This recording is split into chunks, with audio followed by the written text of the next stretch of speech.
नमस्कार, स्वागत आहे तुमचं मोहक रेसिपीज आपल्या मराठी यूट्यूब चॅनेलमध्ये. आज आपण वाळवण्याच्या पदार्थामधील बटाट्याचे सोप्या पद्धतीने पापड करणार आहोत. चला तर मग रेसिपीला सुरुवात करूयात. इथे आपल्याला 1 वाटी साबुदाणा भिजत घालावा लागणार आहे. हा साबुदाणा एका दुसऱ्या भांड्यामध्ये काढून घेऊया. साबुदाणा 2 पाण्याने स्वच्छ धुवून घेऊया. साबुदाणा 2 पाण्याने स्वच्छ धुवून घेतल्यानंतर यामधील पाणी पूर्णपणे निथळून आता यामध्ये साबुदाणा बुडेल इतपत पाणी घालून घेऊया. ज्याप्रमाणे आपण खिचडीसाठी पाणी वापरतो त्याचप्रमाणे आपल्याला साबुदाणा चांगला बुडेल इतपतच पाणी घालायचं आहे. आता हा साबुदाणा आपल्याला एका रात्रीसाठी म्हणजे 10 ते 12 तासांसाठी भिजत ठेवायचा आहे. 10 ते 12 तासानंतर इथे साबुदाणा पूर्णपणे भिजलेला आहे, एकदम मऊ असा झालेला आहे. आता हा साबुदाणा पूर्णपणे मोकळा करून घेऊया. आपल्याला हा साबुदाणा थोडासा वाफवून घ्यायचा आहे. त्यासाठी होल असलेली एक प्लेट घेतलेली आहे. त्या प्लेटला तेल वगैरे काही लावलेलं नाही. तर हा मोकळा करून घेतलेला साबुदाणा यावरती घालून घेऊया. हा साबुदाणा वाफवण्यासाठी तुम्ही या प्लेटऐवजी वड्या उकडायची चाळण असते ती वापरली तरीही चालू शकेल. ज्या भांड्यामध्ये आपण साबुदाणा वाफवणार आहोत त्या भांड्यामध्ये 5 मिनिटापूर्वीच इथे थोडंसं पाणी गरम करत ठेवलेलं होतं. आता ही प्लेट या भांड्यामध्ये ठेवून देऊया. मध्यम आचेवरती 2 ते 3 मिनिटांसाठी साबुदाणा वाफवून घ्यायचा आहे. साबुदाणा शिजत आहे तोवर आपण इथे बटाट्यांची साल काढून घेऊया. तर इथे मी जवळपास 1 किलो कच्चे बटाटे घेतलेले आहेत. या बटाट्यांची सर्व साल काढून घेऊया. अंदाजेच इथे बटाटे वापरायचे आहेत. 2 ते 3 मिनिटांनंतर साबुदाण्याला चांगली चकाकी आल्यानंतर ही प्लेट थंड होऊ देण्यासाठी बाहेर ठेवून देऊया. मग अशी जे आपण साल काढून घेतलेले बटाटे होते त्या बटाट्याचा किस करून घ्यायचा आहे. तर एकदम मोठ्या दाताची जी किसणी असते तीच इथे किसणी वापरायची आहे. सर्व बटाट्यांचा किस करून झाल्यानंतर किस 2 ते 3 पाण्याने स्वच्छ धुवून या पाण्यामध्ये ठेवून दिलेला आहे. आता या पाण्यामध्ये थोडीशी तुरटी फिरवून घेऊया जेणेकरून किस अजिबातही काळा पडणार नाही. ज्या भांड्यामध्ये आपण साबुदाणा शिजवत ठेवलेला होता त्याच भांड्यामध्ये थोडंसं पाणी घालून घेतलेलं आहे. पाणी चांगलं गरम झाल्यानंतर यामध्ये हा बटाट्याचा किस घालून घेऊया. किस चांगला दाबूनच म्हणजे त्यामधील पाणी पूर्णपणे पिऊन यामध्ये घालायचं आहे. थोडीसा तुरटीचा खडाही यामध्ये घालून घेऊया. आताच यामध्ये मीठ घालायची गरज नाही, नंतर आपण यात मीठ वापरणार आहोत. किस थोडासा चांगला मिक्स करून घेतल्यानंतर यावरती झाकण ठेवून 3 ते 4 मिनिटांसाठी किस शिजवून घेऊया. मगाचा वाफवून घेतलेला साबुदाणाही पूर्णपणे थंड झालेला आहे.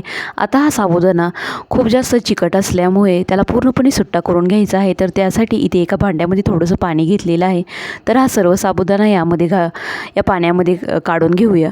मोकळा साबुदाणा जर सुट्टा करायला घेतला तर तो अजून जास्त चिकट होतो. म्हणूनच थोड्याशा पाण्यामध्ये हा साबुदाणा सोडल्यानंतर पटापट चांगला सुट्टा होतो.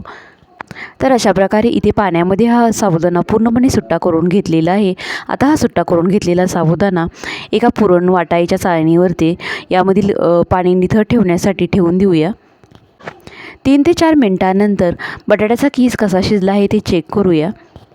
इथे आपल्याला हा किस एकदम जास्त प्रमाणामध्ये शिजवायचा नाही, तसाच तो कच्चाही ठेवायचा नाही. तर हा किस तोडल्यानंतर अजिबातही तुटत नाही, तसंच तो खूप जास्त मऊही लागत नाही, म्हणजेच तो चांगला शिजलेला आहे असे समजावे.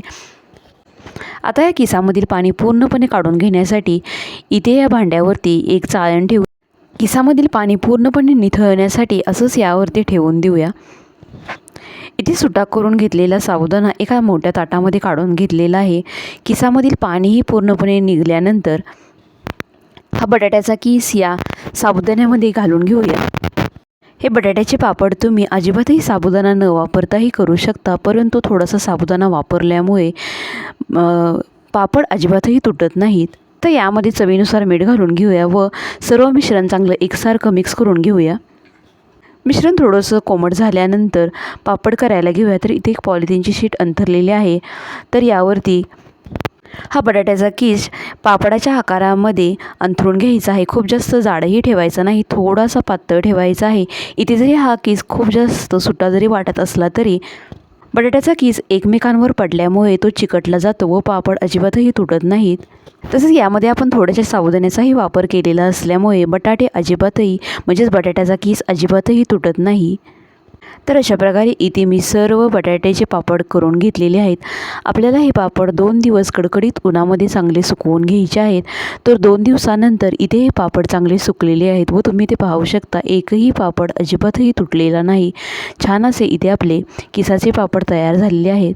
पापड तळण्यासाठी तव्यामध्ये थोडंसं तेल गरम करून घेतलेलं आहे. यामध्ये एक पापड सोडून घेऊया.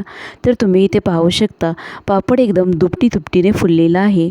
आपण नेहमीच बटाट्याचा किस एकदम मोकळा असा करतो, परंतु असा किस तळायला खूप जास्त अडचण येते. परंतु तुम्ही जर अशा प्रकारचे बटाट्याचे पापड केले तर किस तळायला अजिबातही म्हणजेच हे बटाट्याचे पापड तळायला अजिबातही अडचण येत नाही. तसेच हे पापड दिसायलाही अगदी अप्रतिम दिसतात. इथे आपण हे पापड खूप जास्त जाड केलेले नसल्यामुळे पापड एकदम खुसखुशीत तयार झालेले आहेत. यातील एक पापड मी तुम्हाला इथे तोडून दाखवते. तुम्ही इथे पाहू शकता एकदम खुसखुशीत असा हा पापड तयार झालेला आहे. तर तुम्हीसुद्धा अशा प्रकारचे बटाट्याचे पापड नक्की करून बघा. व्हिडिओ आवडला असल्यास व्हिडिओला लाईक करा, शेअर करा आणि अजूनही आपल्या चॅनेलला सबस्क्राईब केलेलं नसेल तर सबस्क्राईब करायला अजिबात विसरू नका.